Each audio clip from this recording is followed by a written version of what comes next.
Rise and shine. You're watching WCTV Eyewitness News. The Good Morning Show starts now. All right, coming up at 6, 2 women on a trip in South Florida have to be rescued after an incident on an airboat. We'll explain coming up. Plus, airports across the country still recovering from yesterday's nationwide FAA computer failure. We have a live report coming up a little later. Good morning, everybody. Thank you so much for being here with us on Friday Junior. Friday Junior. Yeah, now, Friday for some of us, Junior. It's actually Friday. Oh yeah. This guy is off tomorrow. You know I don't work on Friday the 13th. Yeah. I don't do much on Friday the 13th. Tomorrow is not only going to be Friday the 13th, it's going to be cold. Right. The cold part don't bother me, but anyway, long story short, I was thinking about the folks that were on those planes when FAA said, no, we can't.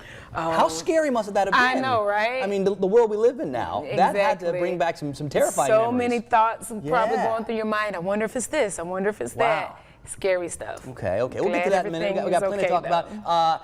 Not weather-related issues. There may be some weather-related travel issues later on today, especially maybe going through Atlanta because big storms going that way. So if you do have air travel today, well, now you have extra reasons to double and triple check. Most of our numbers this morning way warmer than they've been. We're talking 50s and 60s. It's 64 in Tallahassee. I do see a little bit of patchy fog out there. Thomasville's one of our spots where the winds calm down. We've already increased the moisture, so we do have some fog, and we are likely going to have some more. Now, as far as the setup goes, a couple of sprinkles are possible during the day, but the best chances to see showers and storms are coming tonight with this next line and that boundary as it moves into our area by 7, 8, 9 o'clock tonight. That's the one that'll have the best chance to trigger some showers and maybe some bigger thunderstorms. It feels like the best chances for the worst of the weather going to be well to our north and well to our west and much earlier this afternoon. By the time the line gets here, hopefully we're talking quieter, but I can't rule out a couple of bigger storms. So please keep checking in with us throughout the day. We will have updates. The story today is still going to be warm and more humid and starting to get breezy. It all changes after those showers. Much colder starting tomorrow and sticking around all weekend. I'll break it all down in just a couple of minutes. Well, we begin in Franklin County, where a 1-year-old girl is killed in a tragic accident. It happened yesterday just before 2 p.m. in Apalachicola. Authorities say the driver of a pickup truck accidentally backed out of their driveway and ran over the baby. Troopers say the driver did not see or know the child was there. Now, those trying to get back on their feet after serving time are getting more help and more resources in Tallahassee. The Big Bend After Reentry Coalition hosting its first in-person meeting in 2 years yesterday. Along with it, a tour of the new Welcome and Wellness Center. The coalition is comprised of more than a dozen local agencies, all that play a role in helping those formerly incarcerated. Public Defender Jessica Yeary says the network continues to grow over the years, a great asset to the group it serves.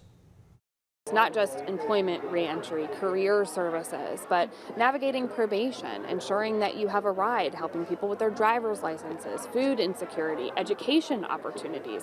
This network really covers all bases, and that's why we're proud to partner with them. Officials saying they're excited about being back in-person meetings and are looking forward to a successful year helping those adjusting to life after incarceration. Staying in Tallahassee, despite housing shortages and a compliance issue that left athletes off the field, officials at FAMU are reporting enrollment applications are almost triple the amount they were last year. Director of Admissions Hugh Durham says those numbers are a testament to the work the university puts in to provide the best college experience possible. Around this time last year, we were approximately going close to 6,000 applications. I think it was about 5,800. We are now well eclipsed over 15,000. That just shows that the hard work that all the entities on campus and my office have been putting in is coming to fruition. Durham says he believes the university has taken the right steps in response to the recent controversies and has implemented policies that will prevent the mistakes from happening again. Flights are getting back on track after the FAA grounded planes nationwide yesterday morning due to an outage in a system that provides safety information to pilots and flight crews. More than 17,000 flights delayed and over 2,500 have been canceled. Some of those delays and cancellations impacting folks in Tallahassee. Our Madison Glaser spent the day at the airport and has more. Fortunately, I am already paid for ticketing, so I'm just stuck here just doing what I can until then. Chris Pierre-Paul is just one of many feeling the pain of FAA's ground stop of all flights nationwide. I was on a flight to Miami to DC. I got canceled around I want to say 9 o'clock. I went back to the front desk and they told me that all the technology was down for American Airlines. So thankfully I was able to get on another flight, but I'm just worried because I'm not even sure if it's going to make it. The ground stop was issued out of an abundance of caution by the FAA after an overnight computer outage that lasted more than 2 hours. Safety is always going to override in aviation, and that's what we saw this morning. Understand there's some inconvenience associated with that for a lot of folks nationwide, but things are getting back to normal now. Deputy Director of Aviation Jim Derwin says he's never seen anything like this in all of his years working in aviation. So I've been working in airports for 22 years, and this is the first time I've ever seen this magnitude of a system outage that had this level of impact. The FAA lifted its ground stop at 9 a.m. this morning, but not before thousands of flights were delayed, including at least 8 out of Tallahassee International. Pierre-Paul hopes everyone arrives at their final destination safely, whenever that may be. Safe travels to everyone else out there. Experts say most airlines will rebook you on the next available flight. Now, if you choose to cancel the trip, airlines must provide full refunds, but airlines are not required to provide vouchers or meals or hotels in the event of delays. Of course, experts say it doesn't hurt to ask. Well, 6:06 now covering Florida. 2 women on an airboat trip rescued yesterday while in the Everglades. They were near Fort Lauderdale when they lost control of the boat and ended up in the water. The airboat reportedly kept going. Broward County firefighters sent out rescue crews and pulled the women to safety. One woman hurt her leg, the other a shoulder. Time now for First Alert Weather with meteorologist Rob Nucatola.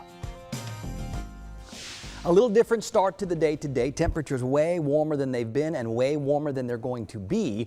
A lot of us are in the 60s. Highs today should climb way up through the 70s. We are going to notice an increase in clouds throughout the day, an increase in humidity throughout the day too. And we'll talk about those impending showers by this evening. We could see a few showers before then ahead of the main batch, but the main batch, 8, 9, 10 o'clock tonight, that's our best chance to see those showers and storms entering our area.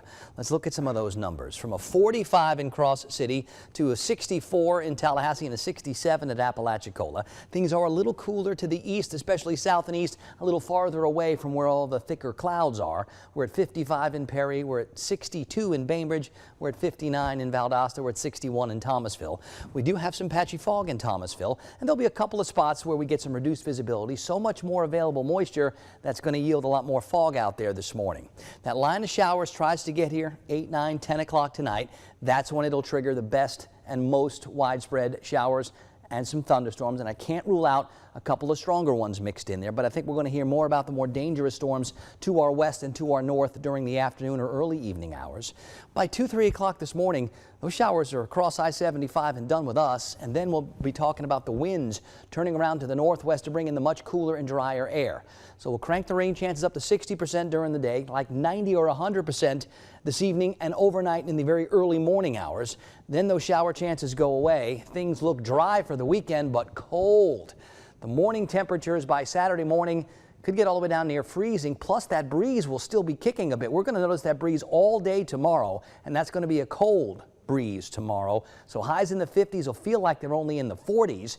On Saturday, temperatures that get down into the middle 30s or lower are probably going to feel like they're in the middle 20s. That is going to be a cold wind chill setup on Saturday morning.